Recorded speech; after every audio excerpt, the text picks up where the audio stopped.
나 이렇게 못 살아요. 당신 옆에 있는데 왜 더 숨이 막히는지 이제 알 것 같아요. 어디 가요? 꽃 도매 시장이요. 매주 가는 거잖아요.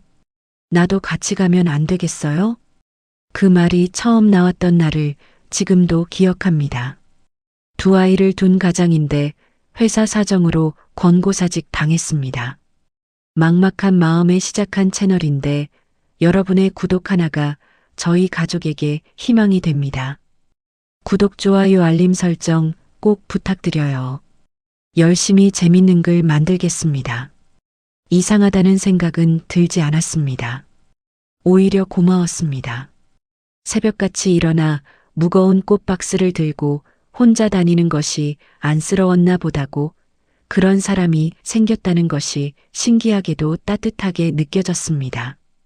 그런데 지금 돌이켜보면 그날 아침이 바로 제가 조금씩 사라지기 시작한 첫 번째 날이었습니다. 한복순, 그게 제 이름입니다. 꽃집을 운영한 지 어느새 10년이 넘었습니다. 처음엔 남편과 함께 시작했습니다. 조그만 화분 두어 개를 들여놓고 손님이 오면 얼른 달려나가 꽃 이름을 설명하던 그 시절이 있었습니다. 남편은 꽃값 계산보다 꽃 이름 외우는데 더 열심이었습니다. 틀려도 부끄러운 줄 모르고 손님한테 틀린 이름을 자신있게 말하다가 제가 옆에서 수정해주면 머리를 긁적이던 사람이었습니다. 그게 죽도록 우스웠습니다. 그 남편이 갑작스러운 심장마비로 떠났습니다. 아무런 예고도 없이 아침에 꽃 도매 시장을 같이 다녀와서 점심을 먹고 잠깐 누웠다가 그대로였습니다. 아직도 그날의 정적이 귓속에 남아 있습니다. 텔레비전 소리도 냉장고 돌아가는 소리도 아무것도 들리지 않던 그 무서운 고요함이 그렇게 혼자가 됐습니다. 아들 동현이는 대전에서 직장을 다니고 있어서 명절 때나 얼굴을 봤습니다. 연락은 자주 했지만 바쁜 아이한테 힘들다는 말을 꺼내는 것이 미안했습니다. 30대 중반의 아이가 자기 삶을 꾸려가기도 바쁜데 엄마 걱정까지 얹어주고 싶지 않았습니다.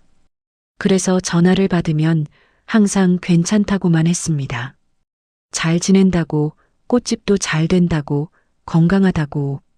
그 말들이 전부 거짓은 아니었지만 전부 진실도 아니었습니다. 30년 지기 친구 정자가 없었다면 더 힘들었을 겁니다. 동네 미용실을 운영하는 정자는 가게 문을 닫으면 가끔 꽃집 쪽문으로 슬쩍 들어왔습니다. 의자에 걸터 앉아 두부김치에 막걸리 한 잔씩 기울이며 쓸데없는 이야기를 나누는 그 시간이 살아가는 힘이 됐습니다. 정자는 아무것도 묻지 않아도 제 상태를 알았습니다. 오늘 좀 힘들어 보인다. 한마디로 충분했습니다. 그 한마디가 때로는 어떤 위로보다 컸습니다. 그래도 밤은 혼자였습니다. 가게 문을 닫고 집에 돌아오면 작은 부엌에 불을 켜고 보리차를 끓였습니다. 텔레비전을 켜놓고 저녁을 먹었습니다. 누군가 말하는 소리가 없으면 그 고요함이 너무 컸습니다. 텔레비전은 보는 것이 아니라 그 소리를 집안에 채워두기 위해 켜놓는 것이었습니다. 보리차 한 잔을 다 마시고 나서 싱크대에 컵을 내려놓는 순간 어떤 날은 이상하게 눈물이 날 것 같았습니다. 슬픈 것도 아니고 아픈 것도 아닌데 그냥 그 밤이 너무 길게 느껴지는 것이었습니다. 그 보리차가 씁쓸하게 느껴지기 시작한 것은 남편이 떠난 이유였습니다.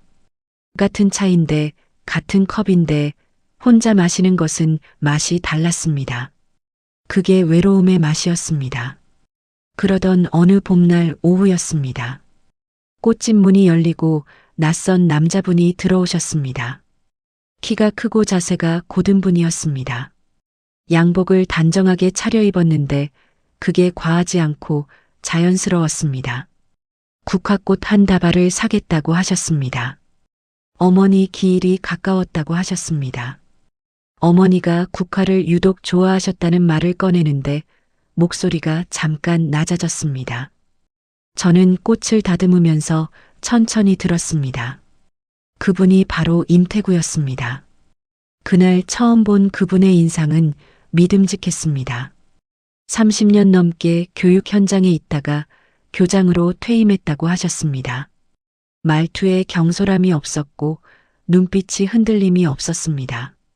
꽃값을 치르고 나가시면서 한마디를 남기셨습니다. 꽃집이 참 따뜻한 곳 같다고, 주인장을 닮아서인 것 같다고.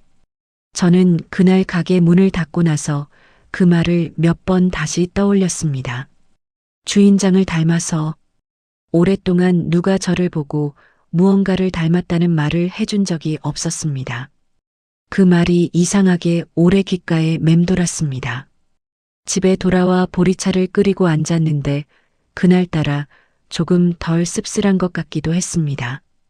그냥 착각이겠거니 했습니다. 이 나이에 무슨 하고 머리를 저었습니다. 하지만 마음이라는 것은 이성이 단속한다고 단속되지 않는다는 것을 그때는 미처 몰랐습니다. 태구 씨는 그 다음 주에도 오셨습니다. 이번엔 국화가 아니었습니다. 작은 다육식물 화분을 하나 사고 싶다고 하셨습니다. 죽이기 어려운 걸로요 라고 하시면서 조금 쑥스럽게 웃으셨습니다. 혼자 사시면서 화분에 물 주는 것을 자꾸 잊어버린다고 하셨습니다. 저는 손이 적게 가는 것들을 몇 가지 꺼내서 설명해 드렸습니다. 이건 일주일에 한 번만 주면 되고, 이건 보름에 한 번도 충분하다고. 태구 씨가 고르는 것을 보면서 저는 이분도 혼자 사시는구나 싶었습니다. 혼자 사는 사람만 아는 것이 있습니다. 화분 하나 드리는 것도 그냥 예뻐서가 아니라 집에 생명이 있는 것을 두고 싶어서라는 것을, 살아있는 무언가가 옆에 있으면 그 공기가 달라진다는 것을. 저도 그래서 꽃집을 하는 것인지도 몰랐습니다. 다음 주에도 오셨습니다. 그 다음 주에도요. 매번 다른 이유를 가지고 오셨습니다. 어떤 날은 지인 집들이 선물로 드릴 꽃을 고르러, 어떤 날은 계절 화분이 바뀐 것을 보러, 어떤 날은 그냥 지나가다 들렀다고 하셨습니다. 올 때마다 짧게 이야기를 나눴습니다. 부담스럽지 않은 이야기들이었습니다. 요즘 날씨가 꽃 피우기 좋다거나, 이 꽃은 향기가 진하다거나, 오늘은 손님이 많았냐거나. 그분의 말투에는 서두름이 없었습니다. 경청하는 사람의 태도가 있었습니다. 제가 무슨 말을 하면 끄덕이면서 끝까지 듣고 나서야 다음 말을 하셨습니다. 오래 교직에 계셨던 분이라 그런지 이야기를 들어주는 것이 몸에 배어 있는 분이었습니다. 저는 그분이 오시는 날이 기다려지기 시작한다는 것을 깨달은 것이 아마 한 달쯤 됐을 무렵이었습니다. 화요일이 되면 이상하게 꽃을 더 정성스럽게 다듬게 됐습니다.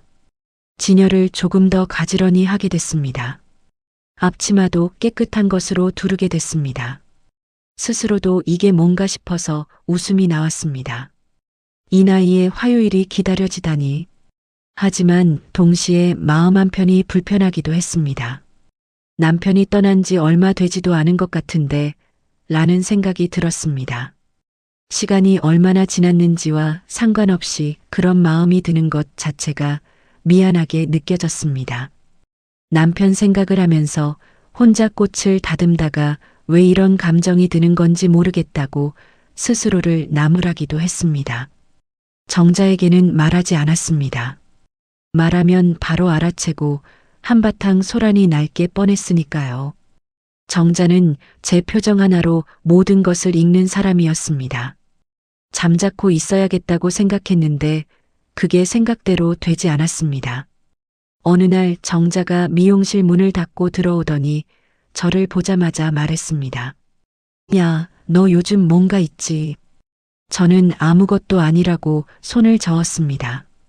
정자는 한술 더 떠서 가게 정리를 평소보다 더 깔끔하게 한다고, 지난주에 앞치마도 새 것으로 바꿨다고 놓치지 않았습니다. 결국 털어놓고 말았습니다. 정자는 처음엔 눈을 동그랗게 뜨더니 곧 환하게 웃었습니다. 복순아, 잘 됐다고 했습니다. 내가 행복할 자격 있다고요. 그러면서도 마지막에 한마디를 덧붙였습니다. 급하게 결정하지는 마. 그 말이 가장 오래 남았습니다. 태구 씨는 그 무렵 수업이 끝나고 나서 근처 커피숍에서 잠깐 앉자고 처음으로 제안하셨습니다. 저는 잠깐 머뭇거리다 괜찮다고 했습니다. 작은 카페 창가에 마주 앉아서 커피를 홀짝이는데 이상하게 오래된 사람과 앉아 있는 것처럼 편안했습니다. 어색하지 않았습니다. 그게 오히려 더 이상한 기분이었습니다. 집에 돌아와 보리차를 끓였습니다. 그날 밤 보리차는 처음으로 조금 달게 느껴졌습니다. 그렇게 계절이 한번 바뀌었습니다. 태구 씨와 커피를 마신 것이 봄이었다면 그 이후로는 자연스럽게 밥도 같이 먹게 됐습니다. 처음엔 근처 국밥집에서 간단하게, 그 다음엔 조금 더 멀리 나가서 한식집에서, 어떤 날은 저녁 산책을 하다가 냉면을 먹기도 했습니다. 특별할 것 없는 약속들이었는데 그 약속들이 하루하루를 달라지게 만들었습니다. 태구 씨는 이야기를 잘하시는 분이 아니었습니다. 말수가 적었습니다. 그런데 그 적은 말들이 전부 진심처럼 들렸습니다. 교장으로 일하면서 가장 힘들었던 것은 아이들을 가르치는 것이 아니라 어른들 사이에서 중심을 잡는 것이었다고 하셨습니다. 학교 안에도 정치가 있다고, 그 안에서 아이들 편을 들다 보면 미움을 사는 일도 많았다고 하셨습니다. 그 말을 들으면서 저는 이분이 원칙이 있는 사람이라는 것을 느꼈습니다. 굽히지 않는 사람. 그게 믿음직스럽게 보였습니다. 저도 조금씩 이야기를 꺼냈습니다. 남편 이야기도 했습니다. 꽃집을 함께 시작했던 것, 꽃 이름을 자꾸 틀려서 손님 앞에서 망신을 당하던 것, 그럼에도 불구하고 그게 참 좋았다는 것. 이야기를 하다 보니 오래전 기억들이 생생하게 떠올랐습니다. 태구 씨는 그 이야기를 들으면서 아무 말도 하지 않았습니다. 그냥 들어주셨습니다. 남편 이야기가 나와서 불편하거나 어색한 기색도 없었습니다. 그 편안함이 오히려 감사했습니다. 태구 씨도 아내 이야기를 하셨습니다. 3년 전에 먼저 보내셨다고, 긴 투병 끝이었다고 하셨습니다. 그 시간 동안 얼마나 외로우셨을지 말은 하지 않으셨지만 느껴졌습니다. 사별한 사람만 아는 공기가 있습니다. 설명하지 않아도 전해지는 그 무게감이요. 우리는 그 부분에서 서로 같은 사람이었습니다. 가을 어느 날 저녁 태구 씨가 조심스럽게 말씀을 꺼내셨습니다. 남은 인생을 함께 살 수 있겠냐고. 너무 갑작스러울 수 있다는 걸 알지만 함께 있으면 외롭지 않을 것 같다고 하셨습니다.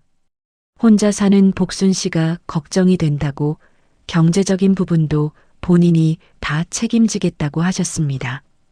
꽃집도 힘들면 언제든 그만둬도 된다고요. 저는 그날 대답을 하지 못했습니다. 며칠이 필요했습니다. 정자한테 말했습니다. 정자는 한참 말없이 저를 바라보다가 이렇게 말했습니다. 복순아, 내가 행복할 자격 있어. 근데 급하게 결정하지는 마. 그 사람이 어떤 사람인지, 진짜 어떤지는 함께 살아봐야 알아. 설레는 것과 함께 사는 것은 달라. 정자의 말이 맞았습니다. 머리로는 그게 맞다는 걸 알았습니다. 하지만 오랫동안 혼자였던 밤들이 저를 흔들었습니다. 씁쓸하게 식어가던 보리차 한 잔이 생각났습니다. 텔레비전 소리로 채워야 했던 그 고요함이 생각났습니다. 누군가가 곁에 있다는 것이 어떤 것인지를 다시 알게 됐다는 것도요. 아들 동현이한테도 말했습니다. 전화기 너머로 잠깐 침묵이 흘렀습니다. 그러더니 엄마가 행복하면 된다고, 엄마 뜻대로 하라고 했습니다. 더 묻지 않았습니다. 그 짧은 대답이 오히려 마음을 편하게 해줬습니다. 간섭이 아니라 믿음으로 받아주는 것이 느껴졌으니까요. 며칠을 생각하고 또 생각했습니다. 그리고 고개를 끄덕였습니다. 결혼식은 조용히 했습니다. 가족끼리만 모인 작은 자리였습니다. 정자가 꽃 장식을 도와줬습니다. 동현이가 내려와서 내내 곁에 있어줬습니다. 태구 씨 딸은 부산에 있어서 참석하지 못했습니다. 허전하지 않냐고 누가 물어봤지만 허전하지 않았습니다. 이미 충분했습니다. 처음 석 달은 진짜로 행복했습니다. 아침마다 태구 씨가 꽃도매 시장까지 차로 데려다 주셨습니다. 무거운 박스를 트렁크에 싣는 것도 도와주셨습니다. 꽃집 문 닫는 시간에 맞춰 데리러 오기도 하셨습니다. 저녁엔 뭐 먹고 싶냐고 먼저 물어봐 주셨습니다.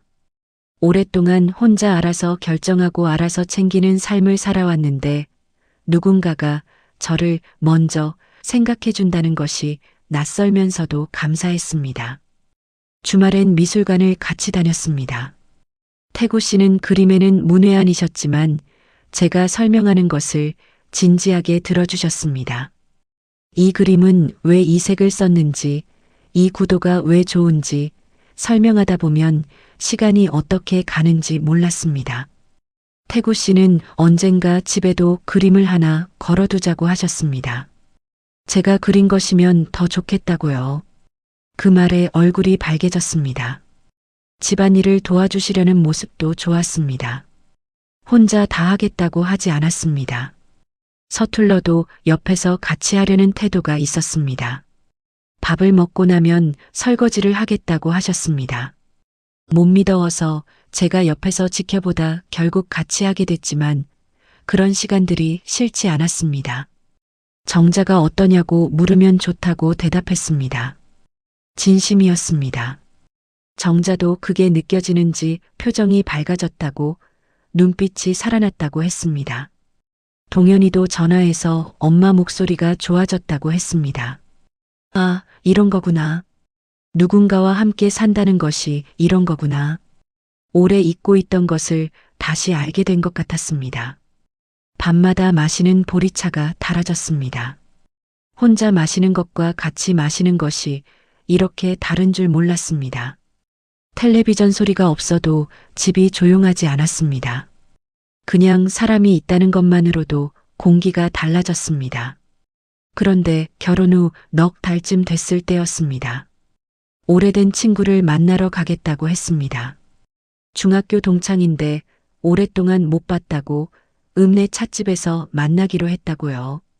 그랬더니 태구 씨가 데려다 주겠다고 하셨습니다. 괜찮다고 혼자 갈 수 있다고 했지만 혼자 가면 위험하다고 하셨습니다. 읍내 찻집인데 버스로 2정거장인데 위험하다는 게 어딘가 이상했지만 그냥 감사하다고 했습니다. 그날 저녁 집에 돌아왔을 때 태구 씨가 물으셨습니다. 친구 남편은 뭐 하시냐고, 거기 다른 사람은 없었냐고. 저는 그냥 친구 둘이서 차를 마시고 왔다고 대답했습니다. 그걸로 끝날 줄 알았습니다. 하지만 그게 끝이 아니었습니다. 처음엔 눈치채지 못했습니다.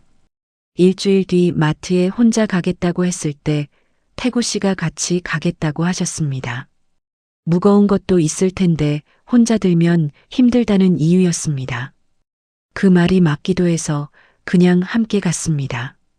마트 안에서도 태구 씨는 내내 옆에 계셨습니다. 제가 고르는 것을 옆에서 지켜보셨습니다. 장 보는 시간이 왠지 이상하게 짧아진 것 같았습니다. 빠르게 끝내고 나오고 싶은 기분이 드는 게 왜인지 몰랐습니다. 그 다음 주에도 마찬가지였습니다. 꽃 도매 시장도 마트도 어디를 가든 태구 씨가 함께 가셨습니다. 처음엔 그게 자상함이라고 생각했습니다. 배려라고 생각했습니다. 그런데 어느 순간부터 외출 준비를 하면서 오늘도 함께 가겠다고 하시겠구나 하는 생각이 먼저 들기 시작했습니다. 그리고 그 생각이 드는 순간 가슴이 조금 무거워졌습니다. 정자와 커피를 마시러 가겠다고 했을 때였습니다. 태구 씨가 몇 시에 돌아오냐고 물으셨습니다. 2시간쯤 될 것 같다고 했더니 2시간은 좀 길지 않냐고 하셨습니다. 정자는 오래된 친구라 이야기가 길어진다고 했더니 무슨 이야기를 그렇게 많이 하냐고 하셨습니다. 저는 잠깐 말문이 막혔습니다. 친구와 무슨 이야기를 하는지가 왜 설명이 필요한 건지. 그래도 갔습니다. 정자를 만나서 커피를 마셨습니다. 그런데 이야기를 하면서도 계속 시계를 보게 됐습니다. 1시간 반이 지나자 일어나야 할 것 같은 기분이 들었습니다. 정자가 이상하게 봤습니다. 어디 가야 해? 저는 아니라고 했지만 그게 설득력이 없었는지 정자가 한마디 했습니다. 너 왜 자꾸 시계 봐? 집에 돌아왔을 때 태구 씨가 얼마나 됐냐고 하셨습니다. 시간을 이야기하니까 꽤 됐네 하셨습니다. 그 한마디에 아무 말도 하지 않았지만 마음 한구석이 이상하게 불편했습니다. 꽃집 이야기도 나오기 시작했습니다. 일이 고되지 않냐고, 무거운 것도 들고 오래 서 있어야 하는 게 몸에 무리가 되지 않냐고 하셨습니다. 처음엔 걱정으로 들렸습니다. 몸 상태를 봐가면서 하겠다고 했습니다. 그런데 그 이야기가 반복됐습니다. 꽃집에 남자 손님들도 많이 오지 않냐고 하셨습니다. 저는 그 말의 의미가 뭔지 알아채는데 시간이 걸렸습니다. 꽃집에 남자 손님이 온다는 것이 문제라는 건지 그 말이 머릿속에서 빙빙 돌았습니다. 꽃집은 제가 남편을 잃고 나서 쓰러지지 않으려고 붙들었던 공간이었습니다. 남편과 함께 시작한 그 꽃집이 저를 버티게 해준 곳이었습니다. 그걸 그만두라는 말이 왜 나오는 건지 말이 되지 않았습니다. 하지만 그 말을 꺼내지 못했습니다. 태구 씨가 화를 낼 것 같은 기분이 들어서요. 그때 처음으로 깨달았습니다. 말을 꺼내기 전에 상대방의 반응을 먼저 예상하고 있다는 것을, 그리고 그 예상이 무섭다는 것을. 이게 이상한 일이었습니다. 부부 사이에 하고 싶은 말을 하는 것이 왜 두려운 일이 됐는지, 그 두려움이 어디서 온 건지 아직은 정확하게 알지 못했지만 뭔가 달라지고 있다는 것은 알았습니다. 외출 전날 밤이 조금 무거워졌습니다. 내일 어디 간다고 말을 꺼내야 하는데 라는 생각이 잠들기 전에 드는 것이었습니다. 그 생각을 하면 보리차가 다시 씁쓸해지는 것 같았습니다. 처음과 똑같은 보리차인데, 똑같은 컵인데 맛이 달라지고 있었습니다. 임시 휴업 팻말을 걸던 날을 잊을 수가 없습니다. 손으로 직접 쓴 팻말이었습니다. 사정이 생겨 잠시 쉽니다. 라고 적었습니다. 매직으로 쓴 글씨가 반듯하지 않았습니다.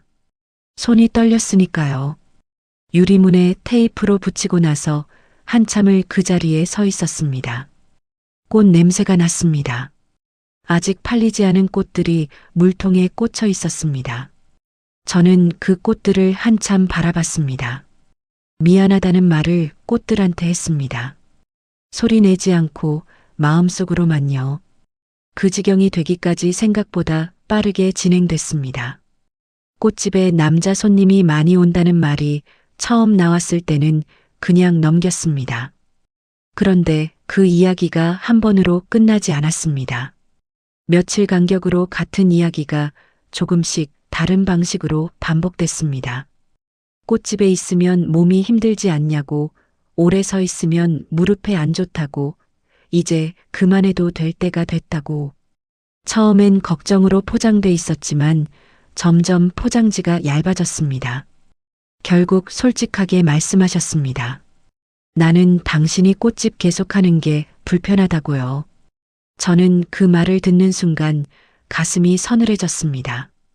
불편하다는 게 무슨 뜻인지 물어보고 싶었습니다. 하지만 물어보는 것이 두려웠습니다. 대답을 들으면 더 힘들어질 것 같았습니다. 그래서 가만히 있었습니다. 그냥 웃으면서 알겠다고 했습니다. 그 알겠다는 말이 무엇에 대한 알겠다인지도 모르면서 그냥 그 자리를 빠져나가고 싶어서 한 말이었습니다. 그날 밤 꽃집 생각이 났습니다. 남편과 함께 처음 간판을 달던 날이 떠올랐습니다. 간판 글씨를 어떻게 할지 한참 고민하다가 결국 그냥 손글씨로 하자고 했습니다.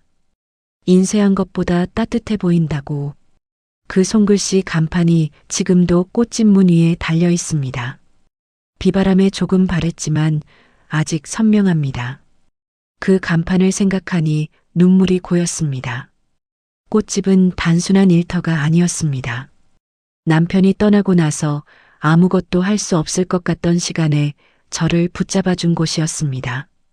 매일 아침 꽃을 다듬는 것이 이유가 됐습니다. 손님이 오면 얼굴을 드는 것이 이유가 됐습니다. 꽃집이 있었기 때문에 버텼습니다. 그 꽃집을 그만두라는 말은 그러니까 저한테는 단순히 직업을 포기하라는 말이 아니었습니다. 하지만 말하지 못했습니다. 결국 임시 휴업 팻말을 붙였습니다. 태구 씨가 불편해한다는 것을 알면서도 계속 나가는 것이 더 큰 갈등을 만들 것 같아서 일단 쉬는 것처럼 보이자고 생각했습니다. 그게 임시라는 걸 저도 알고 태구 씨도 아마 알았을 겁니다. 그날 저녁 정자에게서 전화가 왔습니다. 복순아, 너 요즘 왜 연락이 없어? 오랜만에 듣는 목소리였습니다. 저는 아무렇지 않다고 했습니다. 잘 지낸다고요. 그런데 목소리가 떨렸습니다. 정자가 알아챘습니다. 목소리가 왜 그래? 저는 아니라고 했습니다. 정자가 잠시 말이 없다가 그랬습니다. 복순아, 나 언제든지 나와. 알지?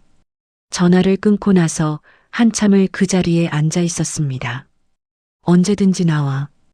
그 말이 이상하게 오래 마음에 걸렸습니다. 내가 지금 어딘가에 갇혀 있다는 걸 정자도 느끼는 건지, 아니면 제가 너무 예민하게 받아들이는 건지 잘 모르겠었습니다. 다만 꽃집 자물쇠를 채우고 나온 그 감각이 아직도 손끝에 남아 있었습니다. 잠그면서 열쇠를 주머니에 넣는데 이 열쇠를 다시 꺼낼 수 있을까 싶은 생각이 지나갔습니다. 그 생각이 유독 무서웠습니다. 몸이 먼저 신호를 보냈습니다. 잠을 제대로 자지 못한 지 꽤 됐습니다. 눈은 감겨도 잠이 오지 않는 밤들이 이어졌습니다. 새벽 2시, 3시에 눈이 떠지면 그 이후로는 그냥 누워 있는 것이었습니다. 아침이 밝아올 때까지 천장을 바라보면서요. 밥맛도 없었습니다. 먹어야 한다는 걸 알면서 밥상 앞에 앉으면 숟가락을 들기가 싫었습니다.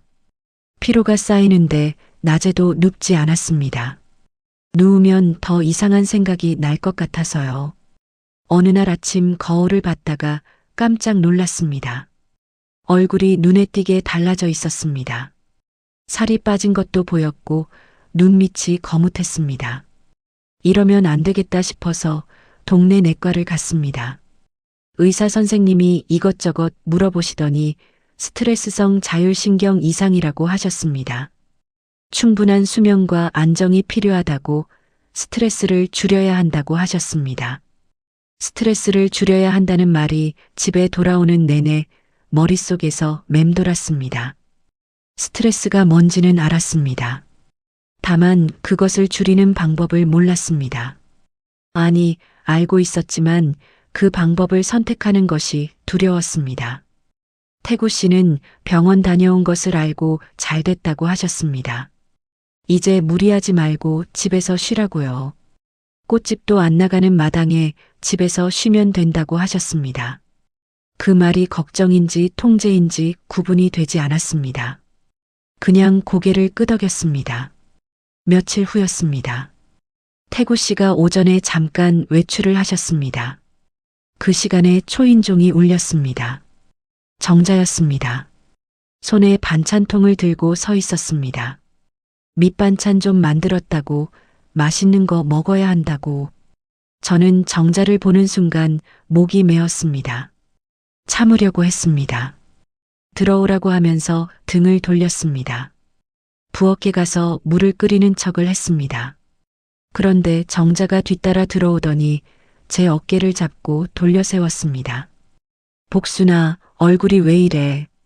그 한마디에 참았던 것이 터졌습니다. 소리도 없이 눈물이 쏟아졌습니다.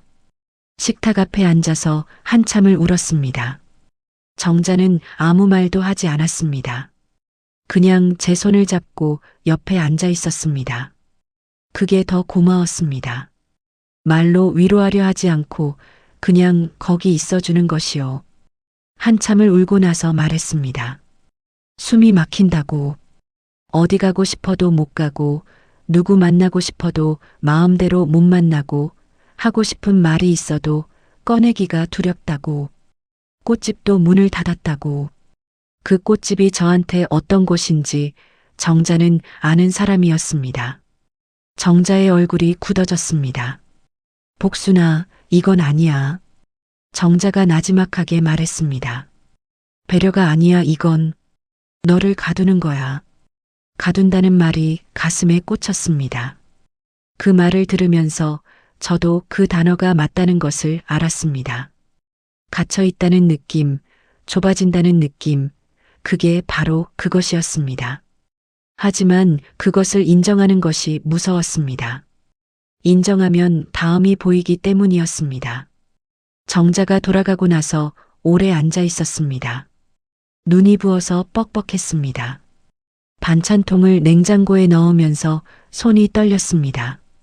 태구 씨가 돌아오기 전에 눈이 가라앉기를 바랐습니다. 들키고 싶지 않았습니다.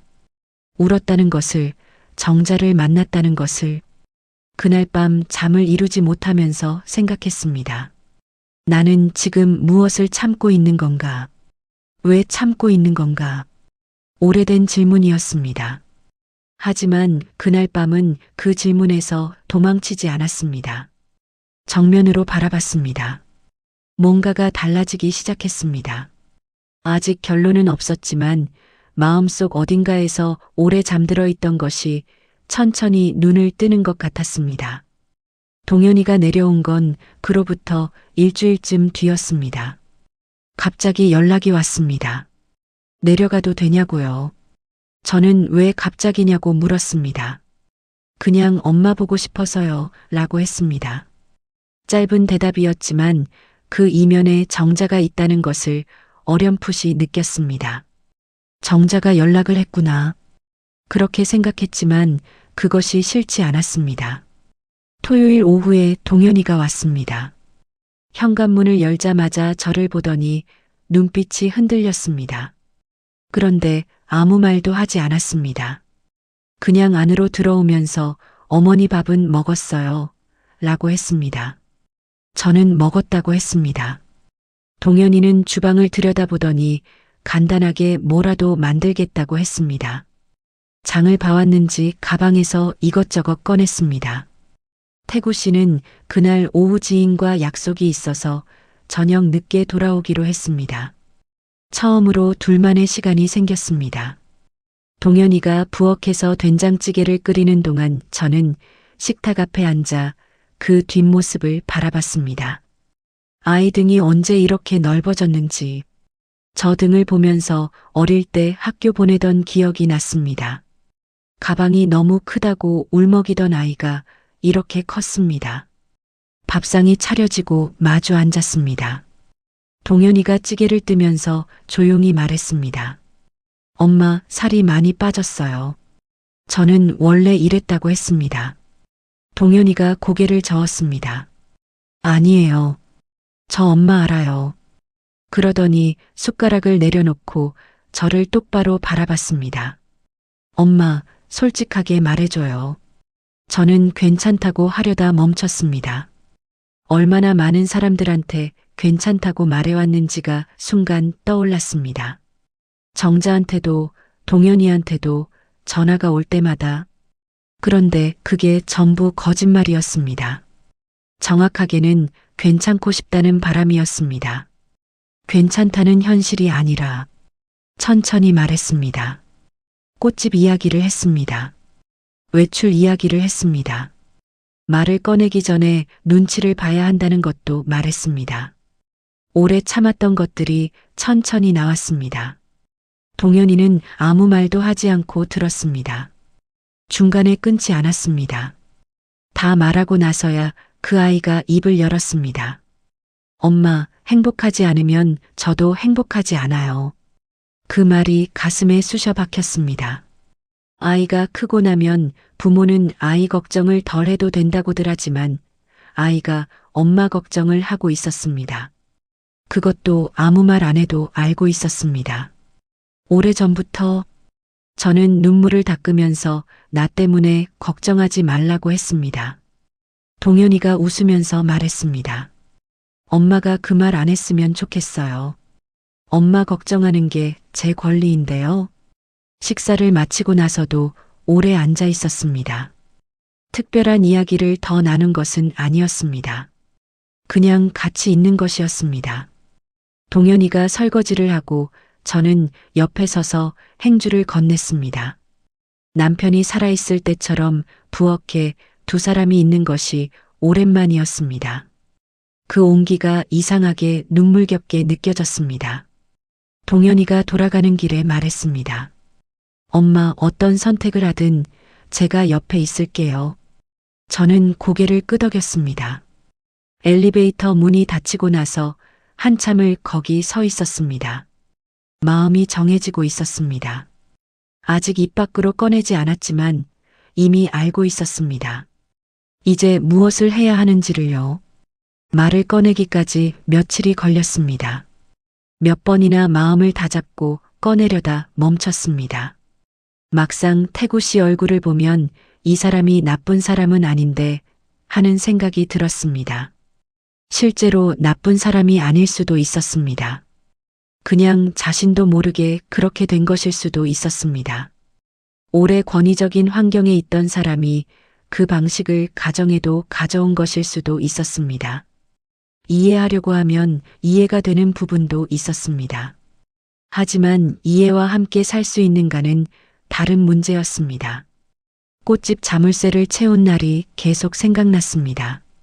그날 손끝에 남아있던 감각이 지워지지 않았습니다. 매일 아침 눈을 뜨면서 오늘 어디 가고 싶다는 말을 꺼낼 수 있을지 먼저 생각하는 것이 이상한 일이었습니다. 말을 하기 전에 반응을 예측하는 것이 이상한 일이었습니다. 정자 목소리가 그리워서 전화를 하고 싶은데 옆에 누가 있어서 마음껏 하지 못하는 것이 이상한 일이었습니다. 그 이상한 일들이 일상이 돼 있었습니다. 어느 일요일 오후였습니다. 태구 씨가 거실에 앉아 있었고 저는 부엌에서 차를 끓이다가 잠깐 손을 멈췄습니다. 지금 말해야겠다. 그 생각이 들었습니다. 지금 하지 않으면 또 미룰 것 같았습니다. 그리고 미루는 것은 더 이상 제 몸이 버텨주지 못할 것 같았습니다. 쟁반에 차를 올려 거실로 나갔습니다. 태구 씨 앞에 찻잔을 내려놓고 맞은편에 앉았습니다.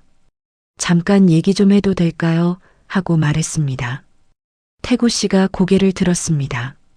저는 무릎 위에 손을 얹고 천천히 말했습니다. 목소리를 높이지 않았습니다. 따지지 않았습니다. 이런저런 일이 힘들었다는 목록을 늘어놓지 않았습니다. 그냥 한마디를 했습니다. 저는 제 삶이 필요한 사람인 것 같아요. 이렇게는 살기가 힘들어요. 태구 씨가 잠시 아무 말도 하지 않았습니다. 그러더니 뭐가 불만이냐고 하셨습니다. 부족한 게 뭐가 있냐고. 저는 그 말에 흔들리지 않으려고 숨을 고르면서 말했습니다. 당신이 나쁜 사람이라는 게 아니에요. 저는 그냥 제 삶이 필요해요. 혼자 마트에 갈 수 있어야 하고 친구를 마음 놓고 만날 수 있어야 하고 꽃집 문을 열 수 있어야 해요. 그게 저한테는 숨 쉬는 것과 같아요. 태구 씨 얼굴에 여러 가지 감정이 지나갔습니다. 당황함, 불쾌함, 그리고 어쩌면 상처. 저는 그 얼굴을 피하지 않고 바라봤습니다.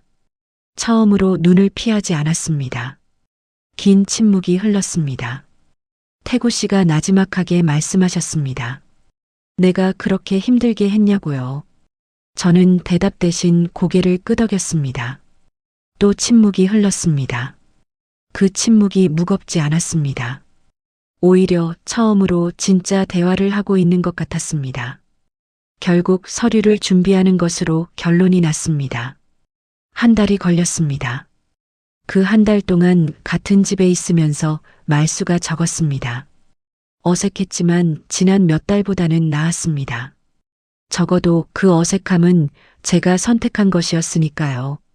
서류에 사인하는 날 태구 씨는 말없이 일어나서 나가셨습니다. 뒷모습을 봤습니다. 참 반듯한 자세였습니다. 처음 꽃집에 들어오시던 날처럼요. 저는 한참을 그 뒷모습이 사라진 문을 바라봤습니다. 끝났습니다. 드디어요. 슬프지 않았습니다. 후회도 없었습니다. 가슴 한구석이 아련하기는 했습니다. 그게 그분에 대한 것인지 함께하길 바랐던 마음에 대한 것인지는 정확하지 않았습니다. 하지만 분명한 것은 그날 집으로 돌아오는 길이 오랜만에 제 발걸음처럼 느껴졌다는 것입니다. 주머니에 손을 넣었더니 꽃집 열쇠가 잡혔습니다. 언제부터인가 그 열쇠를 항상 갖고 다녔습니다. 언젠가는 다시 쓸 날이 올 것 같아서요. 손 안에서 열쇠를 꼭 쥐었습니다. 이제 진짜 쓸 수 있을 것 같았습니다. 꽃집 문을 다시 연 건 이른 봄이었습니다. 임시 휴업 팻말을 떼어내던 날 아침을 기억합니다.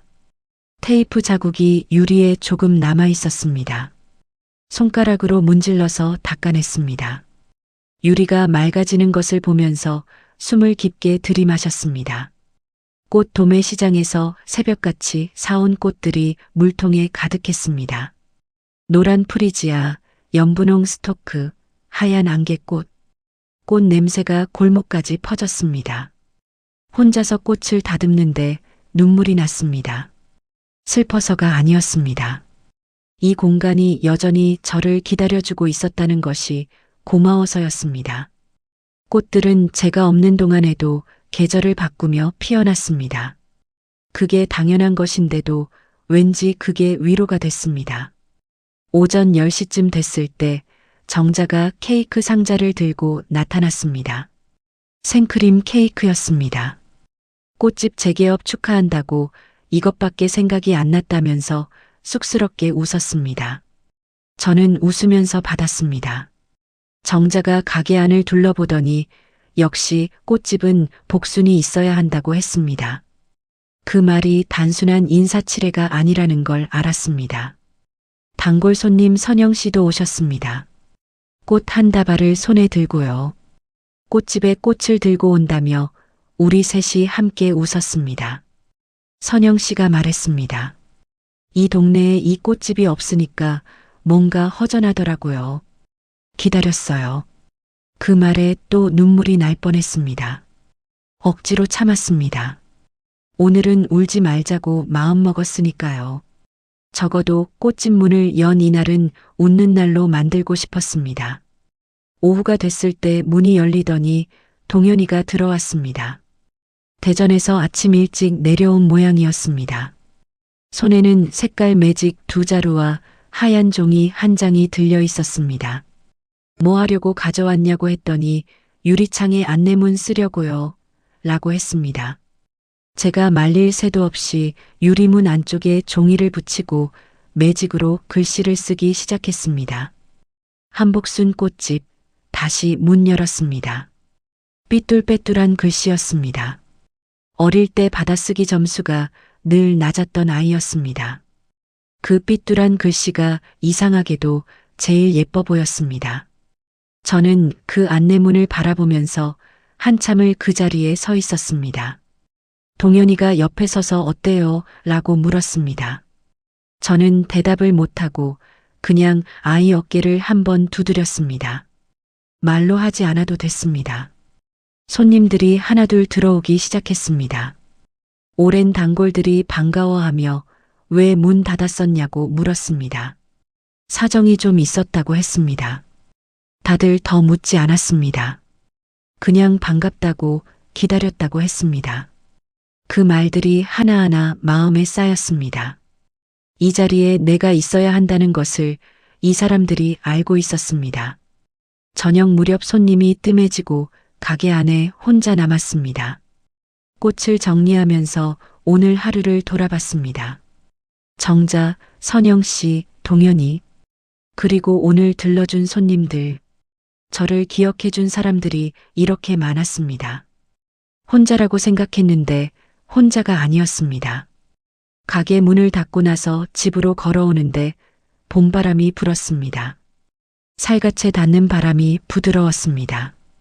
골목 담장 아래 개나리가 피어 있었습니다. 노란색이 선명했습니다. 저는 걸음을 멈추고 한참 그 꽃을 바라봤습니다. 개나리는 봄이 되면 어김없이 핍니다. 늦게 피는 해도 없이, 빠르게 피는 해도 없이, 그냥 제 계절이 오면 핍니다. 나도 그랬으면 좋겠다고 생각했습니다. 늦은 것이 아니라 제 계절이 온 것이라고. 집에 돌아와 보리차를 끓였습니다. 오랜만에 익숙한 냄새가 났습니다. 찻잔을 두 손으로 감싸고 창밖을 내다봤습니다. 이제 어디 가고 싶으면 갈 수 있었습니다. 정자한테 전화하고 싶으면 언제든 할 수 있었습니다. 꽃집 열쇠는 내일 아침에도 제 손에서 쓸 수 있었습니다. 보리차가 따뜻했습니다. 씁쓸하지 않았습니다. 창밖 어디선가 봄바람 소리가 났습니다. 저는 그 소리를 들으면서 생각했습니다. 이제 시작이구나. 이게 내 봄이구나. 한복순 64살. 진짜 봄이 시작됐습니다.